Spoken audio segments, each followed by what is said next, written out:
Hello and welcome. You're watching Business Plus. I'm Shweta Kothari. In the studio is my colleague Rakesh Khar. We are, of course, tracking all the important stories this afternoon, but beginning the show with poverty, often considered to be an indicator of holistic growth and progress in a society. While India has often earned laurels for its growth story, poverty sticks out like a sore thumb, but no more. In what comes in as good news, a total of 415 million people moved out of poverty in India within just 15 years, from 2005 and 6 up until 2019 and 21. The latest update of the Global Multidimensional Poverty Index, or MPI, which was released by United Nations Development Programme UNDP and the Oxford Poverty and Human Development Initiative at the University of Oxford, augurs well for India. Now, 25 countries, including India, successfully halved their global MPI values within 15 years, showing rapid progress. This is a remarkable achievement specifically for India as the world's most populous nation. We want to discuss the core important development indicators and poverty in particular and what led to this revision. With me is Karan Bhasin, who's an economist, and Rakesh Khar continues to be here in the studio. I want to begin by asking you, Karan, this is an important indicator, as I mentioned at the start of the show, of how well a country is doing. And poverty has often been used as an indicator when we talk about growth and progress, using, of course, various parameters and reports that are out there. But this report from UNDP, in a sense, validates India's growth story. It validates the fact that India is doing the best it can, especially when we talk about alleviating people, poorest of poor people, and providing them with basic necessities. So, if you look at any of the indicators that we have seen over the last couple of years, I mean, let's go back to 2019, which is immediately prior to, of course, the general elections in India. And even after that, there was a lot of talk about poverty having increased since 2011. And of course, it came with the backdrop of the 2017 survey not being released.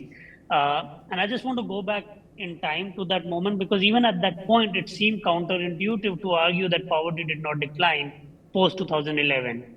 And the reason I'm making this point today is that even after this report, I'm quite confident that there would be a substantial amount of people who would still hold on to their prayers that poverty did not decline since 2011. But that's the nature of this subject. It is a very polarizing issue. People have their own prayers and they don't want to change their prayer beliefs at all.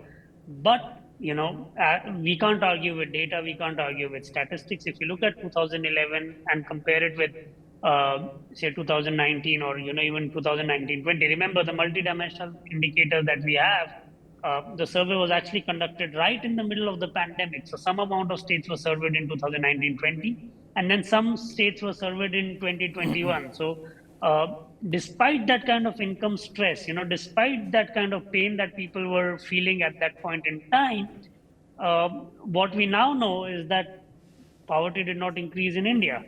And what we know from a separate strand of research, which is the unidimensional measures stuff, where I work with Dr. Surjit Bhalla and Arvind Virmani. It again shows a persistent trend decline in poverty since early 2000. So the limited point being that India has made tremendous progress over the last 20 odd years in eradicating extreme poverty, in eradicating or reducing multidimensional poverty to a large extent. And India remains the only democratic country to have achieved this. And I think that is the silver lining, because people talk about China's success, which is remarkable in its own right. But remember, this is the only known example of a large democracy, with so much of diversity, being able to deliver the kind of social mobility that typically more authoritarian form of governments have delivered in the last century. Mm-hmm. Rakesh, you've often disliked the term welfare state and the welfare schemes that states have doled out, but in a sense, it is what many would say helps in social mobility, upliftment of people, especially when we talk about basic aspects such as education, housing, power, sanitation. All in all these numbers are really looking well, and also a vindication of the fact that we perhaps need more welfare policies if we can't provide them with jobs. No, fair enough. I think, I am a fair critic, I guess, of, not targeted welfare economics. For instance, now look what's happening in Karnataka. We have the, the ration scheme, which unfortunately has again got caught into the political quagmire between the centre and the Karnataka government on who will release the Food Corporation of India quota. So the state government has now decided to replicate and replace it with cash. So, we don't know exactly where it comes and where it goes. In that sense, there is a challenge. But yes, undoubtedly, we must celebrate the upliftment of, say, 45 crore people, if we look at the data that you presented just now, and it's coming from an independent global body. So we have to celebrate it. In fact, the timing is quite politically right for the current establishment. We're just 9 months away from elections. So when you say, but the good point here again is the larger point which we must celebrate is not just that the timing. The bigger issue here is that the successive efforts of governments over a period of time from 2011 onwards, something that I have been repeatedly stressing. It's not one particular government. It is a continuation of efforts at that particular level, addressing poverty as the core challenge. Obviously, we need to do a little more. But a couple of fundamental challenges still remain. One is that, Karan, poverty debate, is so polarizing, as you rightly mentioned. We've been speaking to economists who favor a certain trajectory and have a particularly socialist point of view, who argue that the data that global bodies use is essentially data supplied by the government of the India of the day and in the past, whenever his government has said that data. And that data is not being respected immensely inside as well. And there is a global hue and cry on, the data sanctity, which in turn leads to possibly doctored, results. I am personally all for this data, but, how do you respond? How does one respond to the charge that, all this data might not be reflecting truly on the ground? Karan?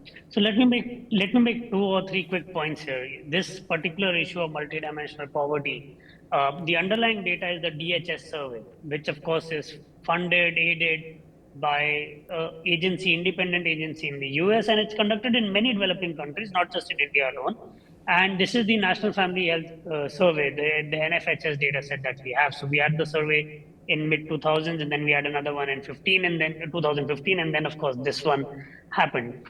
And of course, some people might find this data to be inconvenient, but the fact remains that, when you look at the multidimensional indicators, there's sanitation, electricity, etc. And we do have hard statistics that sanitation indeed improved post 2015 and, between 2015 and 2019. Same with even electrification efforts, because those were, major thrust areas, access to cooking fuel, etc. So much so that someone who would not be characterized as being kind to Mr. Modi, John Reyes, himself in an Indian Express article reluctantly mentions in a table, he doesn't mention in the article, but he presents it in a table, that the poverty decline was much faster between 2015 and 19 than before.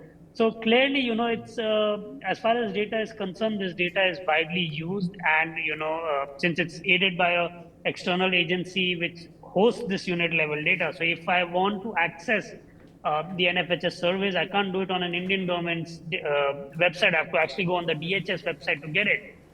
So that's point number one. And the second point is, since you mentioned that a lot of socialist kind of academics don't want to believe that this data is credible, etc. But what they do believe is in the periodic labor force survey that comes out. I mean, they of course believe more in CMI than PLFS. But if you look at the PLFS, there's one question that PLFS has on consumption, which many, including some people of the EAC to PM, have also used to arrive at all sorts of poverty estimates, unidimensional poverty estimates.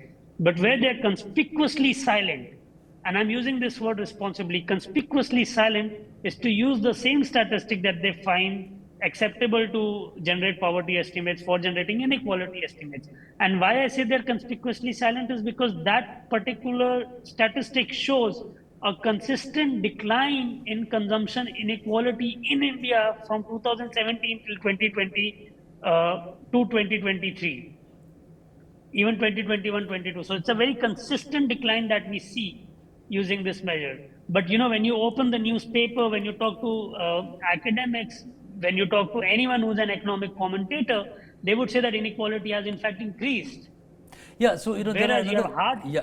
Yeah, Karan, the Yeah, problem is that, the inequality debate also draws us to the larger issue of rich getting richer, poor getting poorer. Because there is some small sample data on that, number of billionaires rising in India, though we shouldn't have a quarrel ideologically with that. I was coming to the larger point, Karan, broadly, we must celebrate, as I said again and repeating it, that there is a great push for alleviating poverty at the state government level and at the central government level. So there is large consensus politically on achieving that. But there are two very clear-cut models that are emanating now. One is the entitlement model, the other one is the empowerment model. So what I'm drawing you to. The entitlement model is generally symbolized by the UPA or the advisory council that the UPA government ran, Jain raises of the world, and then the empowerment model is more about Jan Dhan and targeted models. So I really don't know what the verdict is on which one is the best, or do we need a blend of both? So what is your take as we move into the election year, and poverty alleviation will obviously be a big election pitch? Which is the two, which of these two models should India see through as the best potential tool to really make India draw its full dividend when it comes to its citizen population? Many people might disagree, but growth is the best tool used by India to alleviate people out of poverty. There's nothing else which delivers poverty alleviation as well as growth does, and we see it in Indian evidence. We see it in Indian experience. Even when we are talking about welfareism done by the state, which are targeted, a lot of that welfare is possible, feasible, only because of growth, which creates those additional revenues. So at a national level, I think the verdict is very clear. We saw a faster decline when we moved away from an entitlement-based regime to an empowerment-based one, which is why poverty alleviation was much faster post 2013-14 rather than prior to it. As far as different states are concerned, I suspect that many states are making different political choices and policy choices. Some states want to pivot more towards an empowerment-based system, and some want to continue with welfare pitch.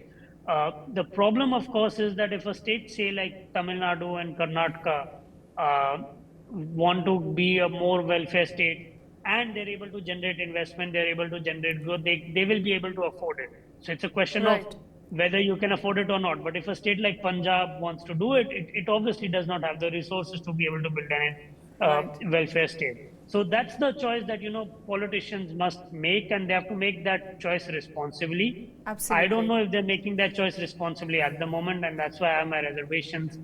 You can create a welfare state, but if you're not able to afford it, eventually any gains that you might make in terms of alleviating poverty would be only temporary, and the economic hardship that will follow would be very similar to what we see in the region, whether we look at Pakistan, Sri Lanka, and even Bangladesh, which seems to be struggling at the moment.